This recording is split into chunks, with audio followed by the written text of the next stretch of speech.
नमस्कार दोस्तों, स्वागत है आपका हमारे चैनल दिव्य भक्तिवाणी में।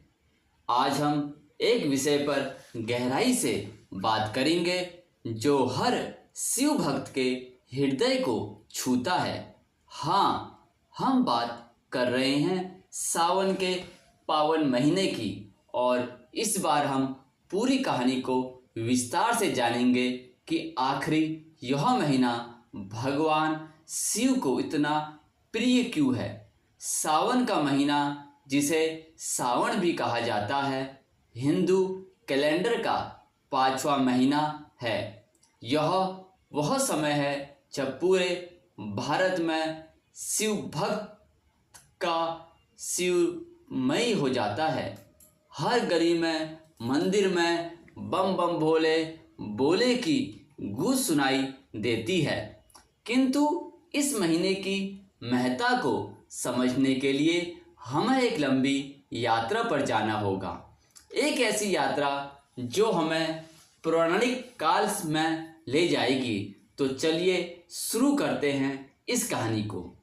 सती के जन्म से माता सती, जो कि स्वयं आदि शक्ति का अवतार थी, उन्होंने दक्ष प्रजापति के यहाँ जन्म लिया। बचपन से ही उनका मन भगवान शिव की रमा रहता था। जैसे जैसे वे बड़ी हुई, उनकी भगवान शिव के प्रति भक्ति और प्रेम भी बढ़ता गया। किंतु उनके विवाह के बाद एक बहुत बड़ा मोड़ आता है। दक्ष ने एक बड़ा यज्ञ आयोजित किया, जिसमें उन्होंने सभी देवताओं को आमंत्रित किया, किंतु भगवान शिव को नहीं बुलाया। माता सती के लिए यह असहनीय था। वे बिना निमंत्रण के भी यज्ञ में पहुंच गए।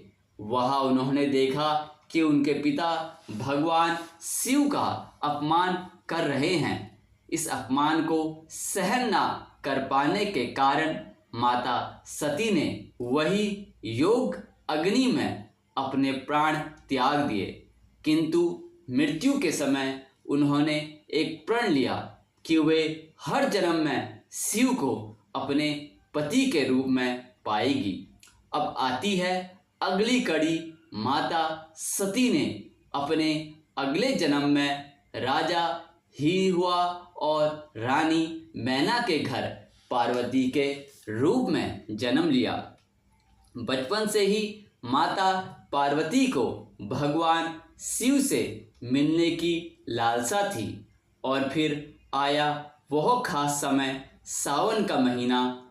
सावन का महीना यानी पार्वती ने सावन के महीने में एक कठोर व्रत रखा। बिना अन्न, बिना जल, पूरी तरह से निराहार दिन रात वे शिव के ध्यान में लीन रहती थी। सूर्य की तपती धूप हो या बरसात की रिमझिम फुहार, पार्वती अड़िग रही। अपनी साधना से, इस अटूट भक्ति और समर्पण से प्रभावित होकर स्वयं भगवान शिव माता पार्वती की परीक्षा लेने आए। उन्होंने एक वृद्ध ब्राह्मण का रूप धारण किया और माता पार्वती से पूछा कि वे इतनी कठोर तपस्या क्यों कर रही है।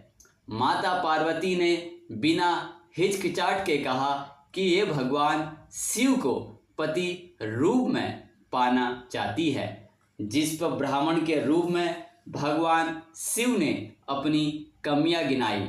उन्होंने कहा वे शमशान में रहते हैं, सांप उनके गले में है और वे भस्म लगाते हैं। लेकिन माता पार्वती अपने प्रेम और भक्ति में अड़िग रही। उन्होंने कहा कि उनके लिए शिव ही सब कुछ है। इस निष्ठा से प्रसन्न होकर भगवान शिव ने अपना असली रूप प्रकट किया और इसके उपरांत माता पार्वती से विवाह कर लिया। और तभी से सावन का महीना शिवजी को विशेष प्रिय हो गया।